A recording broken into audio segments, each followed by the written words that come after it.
Alain, propos d'un Normand. Statues. Comme je regardais 200 ou 300 statues de ce temps-ci, j'eus la vision d'une grande sauvagerie.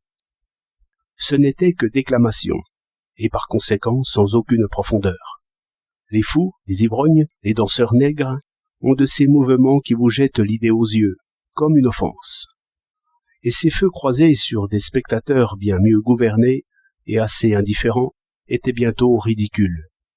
Cela me représentait assez bien un discours guerrier au Parlement.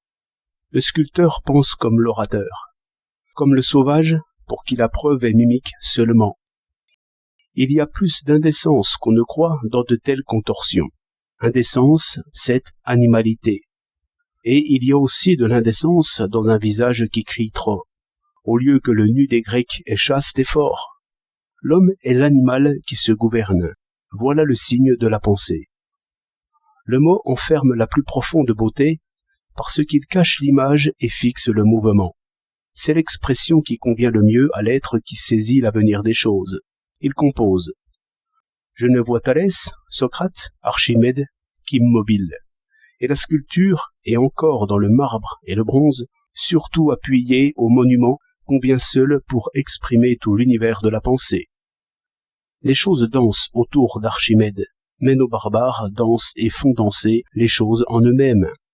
Il faut que la douce lune court avec eux. Je voyais une atroce image de la guerre, destinée au palais de la paix, disait l'inscription ironique. Mais pourquoi ironique?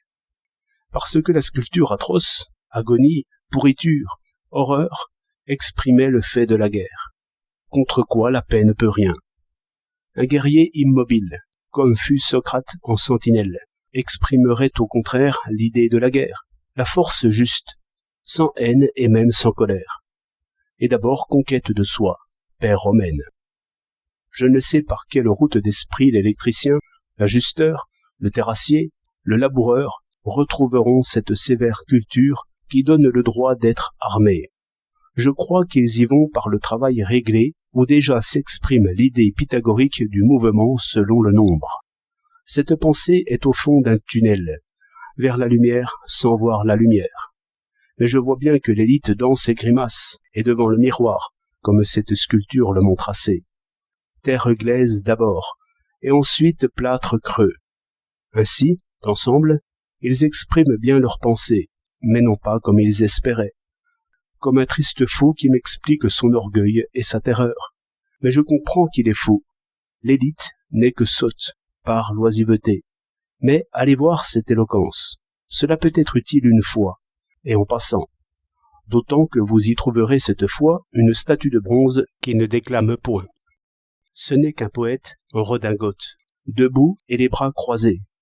Jeune, fort et tranquille, témoin et juge, orné de pudeur virile, comme est un mot au milieu des cris. 29 mai 1914.